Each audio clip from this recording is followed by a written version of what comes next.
AM న్యూస్కి స్వాగతం. నంద్యాల జిల్లా ఆలగడ్డలో అతిసార వ్యాధితో 3 మృతి, 50 మందికి పైగా అస్వస్థకు గురి కావడంతో ఆలగడ్డ ఎమ్మెల్యే భూమా అఖిలప్రియ రాష్ట్ర ముఖ్యమంత్రి నారా చంద్రబాబు నాయుడు దృష్టికి తీసుకెళ్లారు. వెంటనే స్పందించిన ముఖ్యమంత్రి చంద్రబాబు నాయుడు ఆలగడ్డలోని సద్దం కాలనీ, దొమ్మర కాలనీ, అభ్యుదయ కాలనీలలో అతిసార ప్రబలడంతో చాలా మంది హాస్పిటళ్లలో ఉన్నారని, అధికారులను వెంటనే అక్కడికి వెళ్లి అక్కడ పరిస్థితులన్నీ తెలుసుకొని ఘటనకు గల కారణాలపై విచారణ జరిపి నివేదిక ఇవ్వాలని అధికారులకు సీఎం చంద్రబాబు ఆదేశాలు ఇవ్వడం జరిగింది.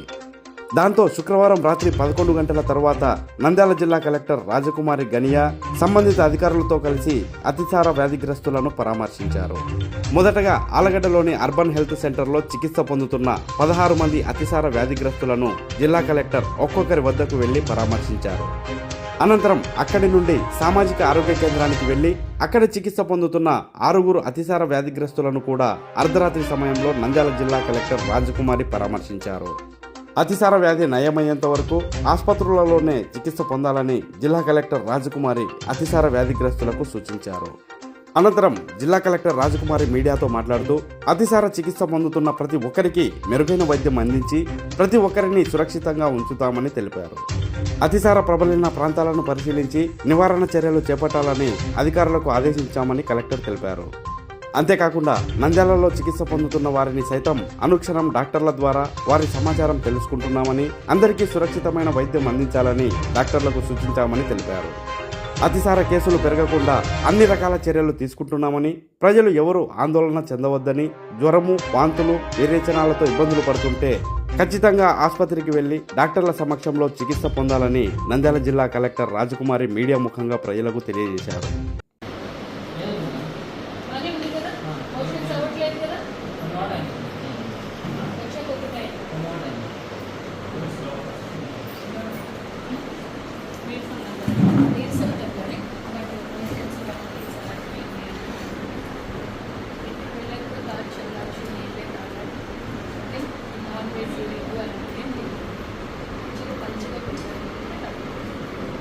జాగ్రత్తగా మరో 6 రోజులు ఉంటాయి. తగ్గిపోయిన మళ్ళీ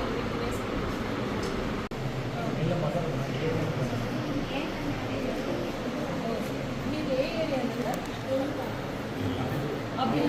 ఆదర్శ కాలనీ రెస్ట్ తీసుకోండి.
ఆలగడ్డ మున్సిపల్ని విజిట్ చేయడం జరిగింది.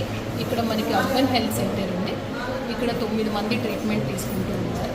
అందరినీ కూడా పలకరించి రావడం జరిగింది. డాక్టర్ ట్రీట్మెంట్ ఎలా ఇస్తున్నారు ఏంటి అనేది అందరూ కూడా స్టేబుల్గా ఉన్నారు. అలాగే మనకి సిహెచ్సిలో మరో 5 ట్రీట్మెంట్ తీసుకుంటున్నారు. వాళ్ళ 5 కూడా స్టేబుల్గా ఉన్నారు. మనకి గత 2 రోజుల నుంచి కూడా అక్కడక్కడ కేసెస్ వచ్చినాయి. బట్ ఈరోజు ఒకేసారి ఒక్క కాలనీలో ఎక్కువ కేసెస్ రావడం జరిగింది. కెమికల్ కంటామినేషన్ అన్నది ఏమీ లేదు, బట్ బ్యాక్టీరియల్ కంటామినేషన్ ఉంది అన్నది మేము ఎక్స్పెక్ట్ చేస్తూ ఉన్నాం. క్లెప్సియల్లా బ్యాక్టీరియా వాటర్లో ఉండొచ్చు, అందుకనే మనకి డయేరియా అన్నది వచ్చింది అని చెప్పి. సో క్లెప్సియల్లా బ్యాక్టీరియా అంటే మళ్ళీ వాళ్ళకి దాని ఇంక్యుబేషన్ పీరియడ్ కూడా ఉంటుంది కాబట్టి డయేరియా కేసెస్ పెరిగే అవకాశం ఉందని చెప్పి టీం అందరినీ కూడా అలర్ట్ చేయడం జరిగింది. ముందు టోటల్ ఈ ఎక్కడెక్కడ ఎఫెక్టెడ్ ఏరియాస్ ఉన్నాయో అక్కడంతా కూడా వాటర్ని బంద్ చేసాం.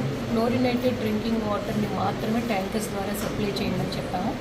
అలాగే ప్రతి ఇంటికి కూడా పార్ట్ క్లోరినేషన్ కూడా రేపు మార్నింగ్ ప్రతి ఇంటికి కూడా సప్లై చేస్తాం. ఈరోజు ఎఫెక్టెడ్ ఏరియాస్ అందరికీ కూడా సప్లై చేశాము.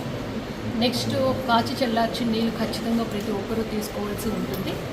అలాగే ఈ నాన్ వెజ్ కొంతమంది గణేష్ నిమజ్జనంలో కూడా గణేష్ నిమజ్జనంలో చాలామంది పార్టిసిపేట్ చేశారు, దానివల్ల కూడా కొంత ఎఫెక్ట్ అయింది.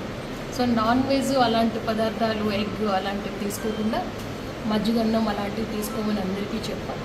మొత్తం టామ్ వేపిస్తాం మొత్తం అందరికీ కూడా. మొత్తం సిచ్యువేషన్ అంతా కూడా కంట్రోల్లోకి తీసుకుంటాం. టీం అందరినీ కూడా ఎలివేట్ చేయడం జరిగింది, public health department, municipal, revenue and all authorities. రేపు టోటల్ నూక్ అండ్ కార్నర్స్ అన్నింట్లో కూడా నియర్లీ 200 to 250 శాంపిల్స్ వరకు తీసుకుని మనం పంపించడం జరుగుతుంది. ఇంకా ఎక్కడన్నా మనకి any chemical contamination, biological contamination ఇప్పటి వరకు అయితే టెస్టింగ్లో ఎక్కడ కూడా ప్రూవ్ అవ్వలేదు. బట్ ఎందుకన్నా ముందు జాగ్రత్తగా టోటల్ మున్సిపల్ అన్ని ఏరియాలో కూడా మనం తీసుకోవడం జరుగుతుంది. చనిపోయిన వాళ్ళ ఆర్థిక సాయం ఏమైనా గవర్నమెంట్? మా దగ్గర యాక్చువల్గా డయేరియాతో అంటే he's 45 years old, chronic alcoholic and asthma patient అండి ఆయన. సో అది ఇంకా పూర్తిగా విచారం చేయాల్సి ఉంది, మెడికల్ రిపోర్ట్ రావాల్సి. ఇక్కడ నుంచి రెఫర్ అయిన వాళ్ళకు కిడ్నీ సమస్యలు ఉన్నాయి మేడం. అంటే ఈ డీహైడ్రేషన్తో కిడ్నీలోంచి కిడ్నీ క్రియాటిన్ పెరిగింది మేడం. అంటే అటువంటి వాళ్ళని రెఫర్ చేసిన వాళ్ళ పరిస్థితి ఎట్లుంది మేడం? మీరు ఇక్కడ వాళ్ళని చూస్తున్నారు కానీ రెఫర్ అయిన వాళ్ళ పరిస్థితి ఎలా? తీసుకుంటున్నాం. అక్కడ నంద్యాల వచ్చిన వాళ్ళని ప్రతి కేర్ కూడా రెగ్యులర్ మానిటరింగ్. క్రియాటిన్ పెరిగింది మేడం వాళ్ళకి ఆల్మోస్ట్. అది చాలా 100% ప్రాపర్ డాక్టర్ కేర్లో ఉన్నారండి. అక్కడ పరిస్థితిని ఎప్పటికప్పుడు చూస్తూ ఉంటాం. రిఫరల్ ఏదన్నా స్టిల్ ఎట్ ప్రెజెంట్ అయితే ఎవరికి రిఫరల్ అవసరం లేదు. బట్ ఇన్ కేస్ రిఫరల్ వస్తే మాత్రం అంబులెన్సెస్ రెడీ పెట్టి షిఫ్ట్ చేస్తాం. అటువంటి పరిస్థితి అయితే రాదు. ఇప్పుడు వాటర్ టెస్టింగ్లో రిజల్ట్స్ ఏమొచ్చింది మేడం? బ్యాక్టీరియా కెమికల్ కంటామినేషన్ లేదండి. బ్యాక్టీరియల్ కంటామినేషన్ ఉండొచ్చు క్లెప్సియల్లా అని ఎక్స్పెక్ట్ చేస్తూ ఉన్నాం. కన్ఫర్మ్ లేదు, ప్రస్తుతానికి H2S టెస్ట్లో అయితే 24 hours అయినా కూడా కన్ఫర్మ్ కాలేదు.